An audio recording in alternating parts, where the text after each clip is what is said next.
E aí, pessoal, vamos direto ao assunto. O que a gente tem nas mãos hoje é a chance de destrinchar um documento enorme, de 162 páginas, que, sinceramente, pode ser bem intimidador. Estamos falando das demonstrações contábeis de 2025 de uma das instituições financeiras mais antigas do Brasil. Tem jargão financeiro, tem nota explicativa complexa, mas o nosso objetivo nessa análise é transformar todos esses dados brutos numa história super clara e envolvente. Mas antes da gente mergulhar nas planilhas, é essencial pensar no mundo físico. A sede monumental do banco dá uma boa ideia do tamanho dessa instituição, que já carrega 217 anos de história. A gente não está falando de uma startup financeira que nasceu ontem.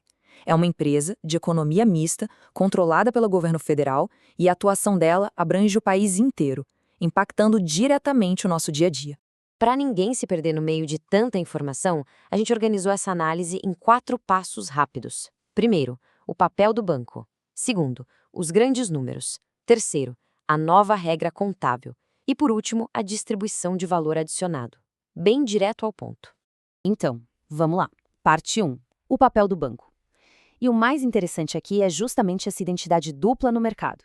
É fascinante porque é literalmente um malabarismo corporativo. De um lado, existe a obrigação de atuar como agente de políticas públicas do governo, ou seja, financiar o agronegócio, apoiar as micro e pequenas empresas e tocar programas essenciais como o PROEX. Mas, do outro lado da moeda, é um banco múltiplo, listado no novo mercado da B3, tendo que competir no nível mais alto por clientes e tecnologia. O grande desafio, e onde a mágica acontece, é exatamente tentar equilibrar o interesse público com aquela competitividade mais agressiva do mercado aberto. Isso nos leva para a parte 2, os grandes números. Vamos conferir os resultados consolidados de 2025 para entender a escala real da coisa. 2,45 trilhões de reais. Sim, trilhões, com a letra T. Esse foi o total de ativos consolidados no final de 2025. É o tipo de número que faz a gente precisar de um segundo para processar.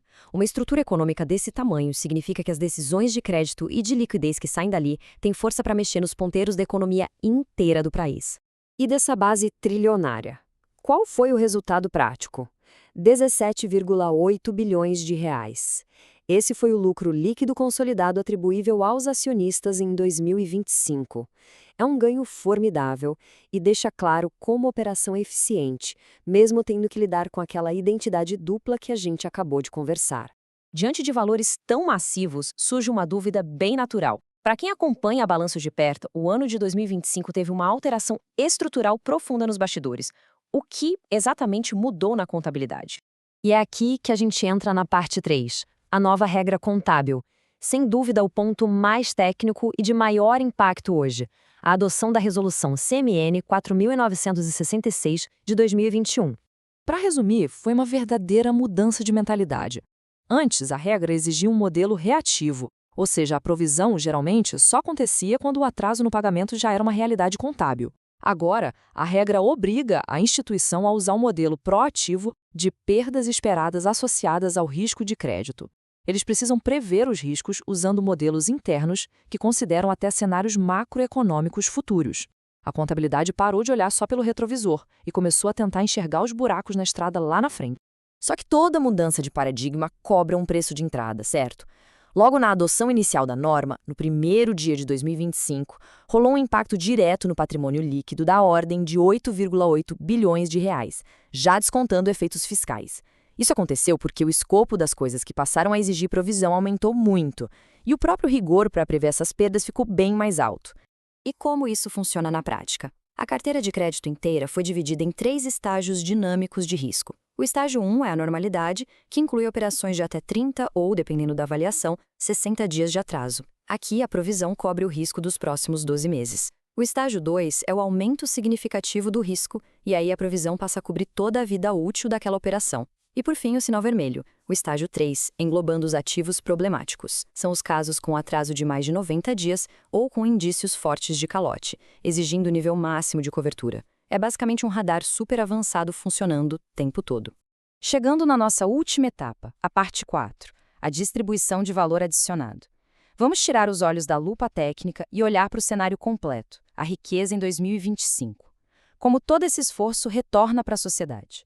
Olha esse número, 51,9 bilhões de reais. Esse foi o valor adicionado distribuído pelo banco no ano. A demonstração do valor adicionado é genial porque ela não mostra só o lucro final guardado no cofre. Ela revela toda a riqueza líquida que foi de fato gerada e injetada de volta nas veias da nossa economia. E fatiando esses quase 52 bilhões, a gente entende exatamente para onde o dinheiro vai. Quase a metade, 49%, foi direto para despesas de pessoal, salários, benefícios e previdência, mostrando o peso gigante dessa força de trabalho. Os acionistas, incluindo aí o governo e os minoritários, ficaram com 40,6%.